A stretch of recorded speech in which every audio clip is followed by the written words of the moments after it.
कपिल देव, अजय कुमार, सोनू कहाँ है? सोनू नोनू, नवदीप सिंह, चमन कुमार, शुभम कुमार, कुलदीप कुमार, निखिलेश कुमार, रॉकी सिंह और सभी ग्रामवासियों का, पूर्व प्रधान जी, मेरी माँ बहनों, नौजवान साथियों, बुजुर्गों, आपके गांव ने हमें अवसर दिया कि हम यहाँ आके अपनी बात रखें, इसके लिए मैं आपका धन्यवाद करता हूँ। एक शिकायत मेरी आपसे ये है, क्योंकि अपनों से शिकायत की भी जाती है, इसे बनवा लो, ये अच्छा नहीं लग रहा। जब हमने अपने लिए इतने अच्छे अच्छे घर बना लिए तो अपने गुरुओं संतों के लिए भी ऐसी जगह बना लो कि जहां जाके उनको नमन करने में हमें तकलीफ ना हो या हमें अपमानित ना महसूस होना पड़े। कहते हैं जो कौम अपने इतिहास नहीं जानती वो कभी भविष्य का निर्माण नहीं कर सकती, और हमारा इतिहास यही है, हम पे पहचान है। इस देश में जाति अलग बात है, लेकिन हम पे पहचान है। हमारे यहाँ के विधानसभा अध्यक्ष सत्येंद्र भाई, मुझे आपसे बस यही कहना है, हमें कोई भी चीज मांगने से नहीं मिली और ना ही किसी ने हम पे दया करके कोई चीज हमें दी, कि किसने हमारे रोते हुए चेहरे देखे, हमारी पेट की भूख देखी, हमारे टूटे हुए घर देखे और हमसे कहा कि तुम पे चीज की कमी है, तुम ये ले लो। ऐसा नहीं हुआ। हमेशा इधर बैठ, हमेशा हमारे बीच के लोगों ने बढ़ चढ़ के लड़ाई में हिस्सा लिया और अपने अधिकारों की लड़ाई लड़ी।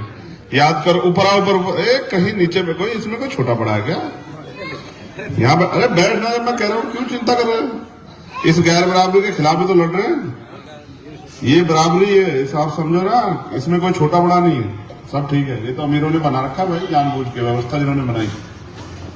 तो राष्ट्रपिता ज्योतिबा फूले से लेके और छत्रपति साहू जी महाराज, बाबा साहब अम्बेडकर, माननीय काशीराम साहब, डॉक्टर फरीदी, चौधरी चरण सिंह, तमाम जो हमारे महापुरुष हुए, संतराम बी प्रजापति, बाबू जगदेव प्रसाद कुशवाहा, जमुना कपूरी ठाकुर, सबने देश में समता समानता का माहौल बने, इसके लिए लड़ाई लड़ी और उनके संघर्षों का परिणाम है कि आज हम इस देश में स्वाभिमान सम्मान का जीवन जी रहे हैं। कुछ भी एक दिन में नहीं बना है। इसके लिए देखो, राष्ट्रपिता ज्योतिबा फूले ने कब स्कूल चलाए, 18 स्कूल खोले, उनकी पत्नी ने अपमान सहा, अन्याय के खिलाफ लड़ाई लड़ी, लेकिन महिलाओं को, बच्चियों को पढ़ाया।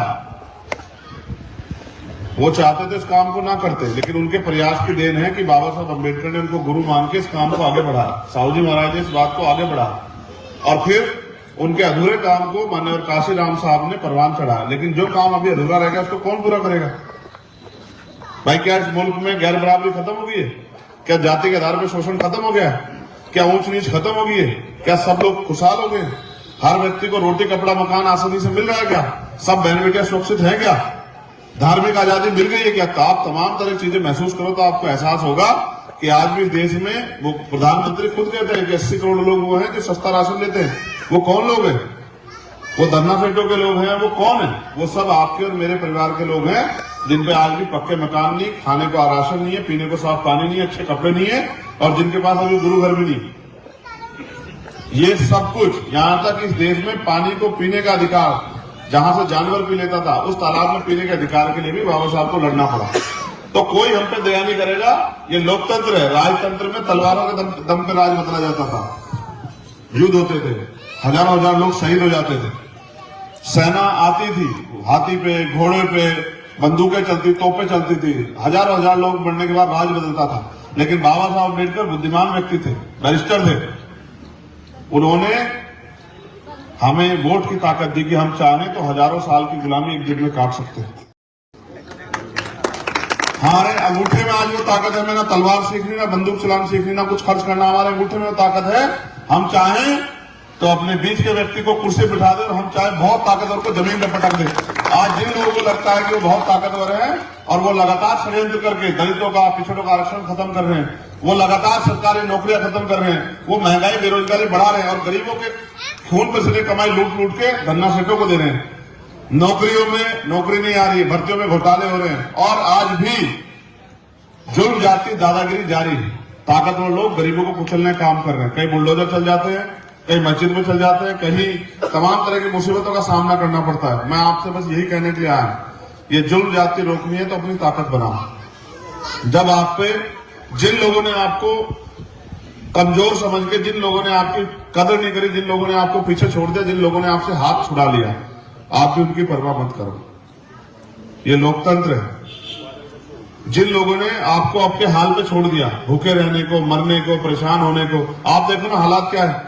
मैं देखता हूं ना, मेरे पिताजी प्राइमरी स्कूल में हेडमास्टर थे। मैंने देखा है जीवन कि अगर जब कोई घर में बीमार होता है तो कर्ज लेना पड़ता है, तब जाके इलाज होता है। अगर शादी करनी हो तो जमीन गिरवी रखनी पड़ती है, कुछ उधार लेना पड़ता है, गहने गिरवी रखने पड़ते, तब गरीब आदमी शादी करता। क्या है इस देश में? क्या मिला आपको इस देश में 70 साल में?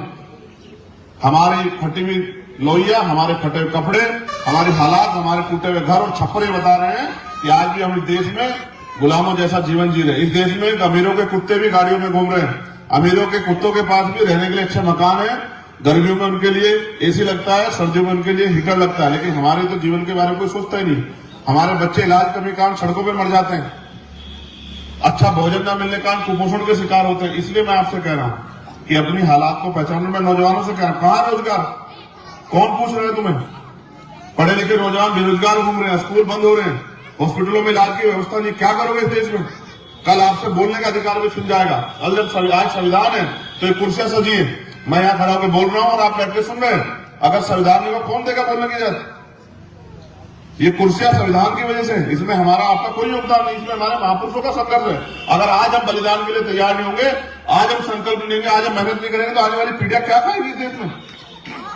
किसानों को उनकी फसल के दाम नहीं मिल रहे हैं, किसानों की जमीन हड़पे जा रही है, मजदूरों को रोजगार नहीं मिल रहा है। और ये भारत है जहां लोग सुबह बिकने के लिए जाते हैं चौराहे पे कि कोई उनको खरीद के ले जाए दिन भर के लिए और उनके बच्चों के पेट की व्यवस्था हो सके। ये भारत है। और बड़े बड़े दावे होते हैं कि हम चांद में चले गए, हम कहां चले, कहीं चले जाओ। जब इस देश का मजदूर, किसान, नौजवान खुशहाल नहीं है, इस देश की महिलाएं सुरक्षित नहीं, तो देश कैसा है? ये वोट की शक्ति आपको ताकतवर बना सकती है और आपकी सारी परेशानियों का हल कर सकती है। लेकिन आपको भी जिम्मेदारी अदा करनी पड़ेगी। अगर आप पैसे वालों के चक्कर में पड़ते रहोगे तो फिर गरीबों के बारे में सोचेगा कौन? और अगर पैसे वाले हितैषी होते तो आज आपकी जिंदगी बदल गई होती। इसलिए मैं बस आपसे कहने आया, आप जानते हैं मैं तो पिछले 10 साल से मैं आपसे वोट मांगने नहीं आया। मैं पहली बार आपके बीच आया। मैं पिछले 10 साल से लड़ रहा हूं, जेल भी जाता हूं, मुकदमे भी झेलता हूं, हर अन्याय के खिलाफ लड़ता हूं। अभी 2 दिन पहले औरैया गया, जहां एक बहन के पहले ससुर को, फिर सास को, फिर उसके पति को फावड़ों से कुचल के मार दिया गया। उसका 12 साल का बेटा मुझसे अपील कर रहा था रोते रोते कि भाई आप आना, हमारी मदद करना, हम डर के साए में। तो मैं इस काम छोड़ के चला गया उनकी मदद करने, और जो जो मैं कर सकता था मैंने किया। और 3 दिन का समय दिया कि अगर उनकी मांगे पूरी नहीं होगी तो मैं यहीं आके बैठूंगा और 1 लाख लोगों का मोर्चा लगाऊंगा। मेरे पास संगठन है, मेरे पास लोग है, एक दिन मोर्चा लगाऊंगा, सरकार की नींद हराम कर दूंगा। लेकिन सड़कों से मैं आपकी यही लड़ाई लड़ सकता हूं। मैं चाहता हूं जुल्म जाति दादागिरी जड़ से खत्म हो। वो तब होगी जब कानून बनाने की ताकत हमारे हाथ में आएगी, जब हम आपकी बात को पार्लियामेंट में जाकर रख सकते हैं, जब हम आपके अधिकारों को लड़ेंगे। मेरे हाथ में हो तो यहाँ बढ़िया से बढ़िया हॉस्पिटल बने, बढ़िया से बढ़िया स्कूल बने, बढ़िया से बढ़िया कॉलेज बने, यहाँ इंडस्ट्रियल एरिया में लगे, यहाँ बच्चों को रोजगार की व्यवस्था हो, बहनों के लिए कुटीर उद्योग लगे, घर पे रोजगार की व्यवस्था हो। मेरी माओ को घर पाल चलाने के लिए, हमारे पेट पालने के लिए भैंसें पालनी पड़ती है, गाय पालनी पड़ती है। क्यों? उसका दूध बेच लो, खेतों में से घास लाती है, दूध बेच बेच के हमारे पेट पालती है। कब तक चलेगा इस देश में? क्या उनका कोई स्वाभिमान सम्मान नहीं है? क्या उनकी कोई जिंदगी नहीं है? क्या उनके कोई सपने नहीं है? कितने लोगों को सुख सुविधा दी है सरकार ने? कितने लोग एरोप्लेन में बैठे हैं? कितने लोग यहाँ 4 पहिया गाड़ी? कुछ भी तो नहीं है। और मेहनत हमसे ज्यादा कोई करता है क्या? हम 8 घंटे, 10 घंटे, 12 घंटे फैक्ट्रियों में काम करते हैं, अपने घर चलाते हैं। ऐसा नहीं था मुल्क और ऐसा नहीं रहेगा मुल्क, मगर ये हमारी लापरवाही की वजह से हो रहा है। इसलिए मैं आपसे आग्रह करता हूँ, मेरी माएं बहनें बैठी हैं यहाँ, क्या गरीबी की जिंदगी रास आ गई है? इसी गरीबी की जिंदगी में जीना चाहती हो या गुलामी गरीबी की जिंदगी खत्म करना चाहती हो? बताओ, ये गरीबी जिंदगी पसंद आ रही है? बताओ। तो ये इसको खत्म करने का तरीका ये है कि इस देश में नोटों का वितरण करने की ताकत सरकार के हाथ में होती है। अब अपनी ताकत बनाओ। जो टैक्स हम देते हैं वो पैसा जहां इकट्ठा होता है उसको सरकार तय करती है किसके पास कितना जाएगा, किस बजट में कितना जाएगा, कौन किस प्रधान पे क्या जाएगा, किस क्षेत्र में क्या जाएगा, सरकार तय करती है। अपनी ताकत बनाओ और ऐसे लोगों को छोड़ो जो लोग आपकी मदद नहीं करना चाहते। मैं तो आपका खून लड़ रहा हूं, और किसी किसानों की लड़ाई हो, पहलवानों की लड़ाई हो, नौजवानों की लड़ाई हो, 68,000 शिक्षक भर्ती की लड़ाई हो, आप सब जानते हैं। क्या मैंने कभी आपका साथ छोड़ा? मैंने 68 नियुक्ता लड़ लड़ कर रिलीज करवाई।